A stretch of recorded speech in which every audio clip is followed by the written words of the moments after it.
បាទជាតំណាងសហព័ន្ធស្វ័យយន្ទីយើងពិតជាមានសេចក្តីសោមនស្សណាស់ដោយសារយើងបាននាំ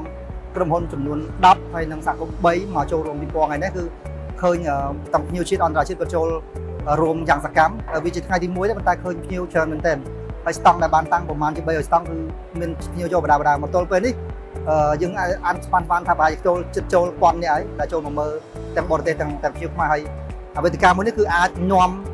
ជាពិសេសគឺរឿងស្វ័យយន្ទីតែម្ដងទៅកាន់ទីផ្សារសកលលោកតាមរយៈកម្មវិធីពិព័រណ៍ពាណិជ្ជកម្មមួយហ្នឹងអញ្ចឹងជាក្តីសោមនស្សមែនទែនថ្ងៃនេះអរគុណច្រើនបាទអរគុណច្រើនហើយពិតជាសប្បាយរីករាយមែនដែលបានចូលរួមជាមួយពិព័រណ៍ដែលរៀបចំឡើងដោយក្រសួងហើយមានការសហការជាមួយការសហព័ន្ធស្វ័យយន្ទីកម្ពុជាសម្រាប់ចំណាប់អារម្មណ៍ទូទាត់គឺពិតជាសប្បាយរីករាយណាស់ហើយយើងក៏សូមថ្លែងអំណរគុណដល់ក្រសួងដូចជាសហព័ន្ធដែលបានតាមការរៀបចំកម្មវិធី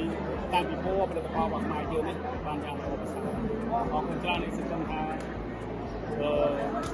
ចំពោះផលប្រយោជន៍នេះគឺមានច្រើនគឺអាចតាក់ទងជាមួយនឹងបាយយើជាមួយនឹងផ្សេងៗដែលគាត់ជួយមកចឹង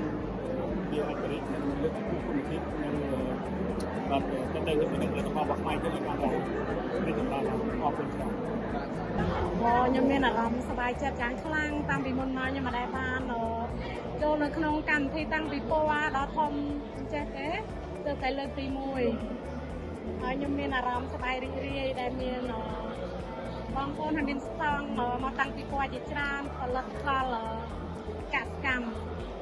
ហើយក៏ខ្ញុំសប្បាយចិត្តខ្លាំងប្រហែលដែលខ្ញុំចូលជាសហគមន៍ចាខ្ញុំបានស្គាល់ថាពីមុនខ្ញុំស្គាល់ថាតាំងពិព័រណ៍នេះមិនមិនផងដល់ពេលចូលជាសហគមន៍មកដូចថាយើងដឹងច្រើនណាស់លោកគ្រូសប្បាយចិត្តមែនទែនតែតាំងពីមុនមកយើងអាចដឹងថាការតាំងពិព័រណ៍នេះរបៀបម៉េចហើយលើកគេថាពិព័រណ៍ដែរអត់ដឹងទេលោកគ្រូសប្បាយចិត្តយ៉ាងខ្លាំងលើកទី1ហើយតែខ្ញុំបានមកចូលរួមកម្មវិធីតាំងពិព័រណ៍ធំហើយមានប្រជាជនអាដាមលោកជំទាវចូលរួមចាច្រើនចំណាប់អារម្មណ៍គឺសប្បាយរីករាយបាទបានមកចូលរួមបានឃើញយកបទពិសោធន៍ទៅបម្រើដល់សហគមន៍និងគណៈកម្មការសហគមន៍និងសមាជិកសហគមន៍សប្បាយរីករាយណាស់ទី1គឺចំណេះដឹងបទពិសោធន៍ល្អក្នុងការលក់ដូរនិងពីលោកឯកឧត្តមវគ្គមិនក៏បានឬថាផ្សព្វផ្សាយបញ្ជ្រាបខ្ញុំសប្បាយចិត្តខ្លាំងដែលបានឃើញមនុស្សជាច្រើនក៏ចូលរួមក្នុងកម្មវិធីតាំងពិព័រណ៍ហើយខ្ញុំបានតាំងលក់រកស្វ័យយន្ទីនៅទីនេះដែរបានភ្ញៀវចូលរួមច្រើនក៏